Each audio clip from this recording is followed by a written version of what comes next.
বেগম জিয়ার মৃত্যুর সাথে সাথে বাংলাদেশের রাজনীতি থেকে বিএনপি বিদায় ঘটে যাবে। এখনো বিএনপি যেটুকু না সেটা বিএনপির বেগম জিয়ার নামে। বেগম জিয়ার মৃত্যুর সাথে সাথে বাংলাদেশ থেকে কিন্তু বিএনপি নাই হয়ে যাবে, কিন্তু সেটা আমাদের জন্য খুব আনন্দের সংবাদ না। কারণ জিয়াউর রহমান এবং দেশনেত্রী বেগম খালেদা জিয়ার আদর্শে বর্তমান বিএনপি পরিচালিত হয় না। জনাব তারেক রহমান যেভাবে বিএনপিকে পরিচালনা করছে, উনি ওনার পরিবারের মান সম্মান ইজ্জতকে ক্ষুণ্ণ করেছেন।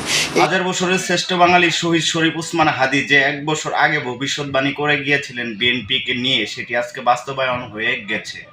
জুলাই সনদে স্বাক্ষর করেছি, সেই জুলাই সনদকেও আমাদের সম্মান করতে হবে এবং সেজন্যই আপনাদের সকলকে অনুরোধ করব যে ধানের শীষে যেমন সিলটা দিবেন 12 তারিখে, একই সাথে আপনাকে যে দ্বিতীয় ব্যালট পেপারটি দিবে হ্যাঁ এবং না, সেখানে হায়ের পক্ষে দয়া করে আপনারা রায় দিবেন। আমরা সকলেই জানি ক্ষমতার মালিক একমাত্র আল্লাহ, কিন্তু বিএনপি সরকার সেটিকে মানতে চায় না। তারা মনে করেন ক্ষমতার মালিক হলো আমেরিকা এবং ইন্ডিয়া। এই জন্য তারা বাংলাদেশের সাধারণ জনগণকে বাদ দিয়ে আমেরিকা এবং ইন্ডিয়াকে খুশি করতে ব্যস্ত বিএনপি সরকার। যে কেন গণভোটের রায় সরকার গ্রহণ না করে সংকটের মুখে ফেলে দিল দেশটাকে। প্রধানমন্ত্রী জনাব তারেক রহমান তিনি নির্বাচনের আগে জুলাই সনদের পক্ষে কথা বলেছিলেন, কিন্তু কার নির্দেশে তিনি জুলাই সনদের বিরুদ্ধে চলে গেলেন?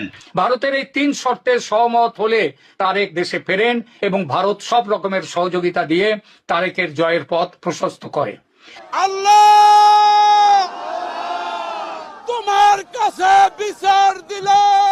ছাত্র জনতার গণ অভ্যুত্থানে হাসিনা সহ লেজ গুটিয়ে পালায় ভারত। ধদভঙ্গ অন্তর্বর্তীকালীন সরকারের ব্যর্থতার জন্যই আবারও বিএনপির কাঁধে বসে বাংলাদেশকে নিয়ন্ত্রণ করছে ভারত। অগাস্ট মাসের 5 তারিখে শুধুমাত্র ফ্যাসিস্ট শেখ হাসিনা এবং আওয়ামী লীগের পতন হয়নি, সেদিন ভারতীয় আধিপত্যবাদ বাংলার জমিন থেকে পরাজিত হয়েছিল।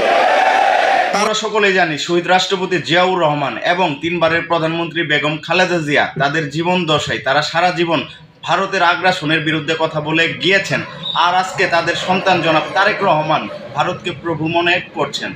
আমরা সকলকেই বন্ধু হিসাবে দেখতে চাই, কিন্তু কেউ যদি আমাদের বন্ধুর বেশে প্রভু হতে চায় সেটা আমরা কখনো মেনে নেব না। আপনারা মনে করছেন ভারত আমাদের বন্ধু, ভারত আমাদের বন্ধু হতে পারে না, কারণ বাংলাদেশকে নিয়ে ভারত প্রতিনিয়ত তুচ্ছ তাচ্ছিল্য করছে।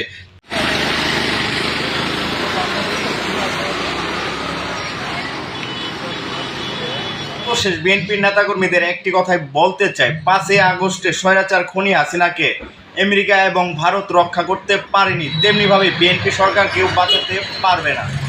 যদি 5 বছরের ক্ষমতার মোহে সেটা যদি বিএনপি হয়, জামাত ইসলামী হয়, যে কোনো দল হয়, যদি বাংলাদেশকে বেঁচে দেওয়ার চিন্তা করেন, আপনারা যে কোন দেশে যাবেন, ইন্ডিয়ায় তো যাইতে পারবেন না, পাকিস্তানের সাথে সীমান্ত নাই, বঙ্গোপসাগর ছাড়া কিন্তু আপনাদের আর কোনো গতি থাকবে না। সর্বশেষ বিএনপি নেতাকর্মীদের একটি কথাই বলতে চাই, ভারতীয় আধিপত্যবাদ বিরোধী লড়াইয়ে শহীদ জিয়ার বেগম জিয়ার বিএনপি আমাদেরকে লাগবে। 5 আগস্টে স্বৈরাচার খুনি হাসিনাকে আমেরিকা এবং ভারত রক্ষা করতে পারেনি, তেমনি ভাবে বিএনপিকেও ভারত এবং আমেরিকা রক্ষা করতে পারবে না। নিঃসন্দেহে তুই ঠিক কথা বলেছিস।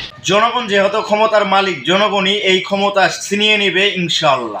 হ্যালো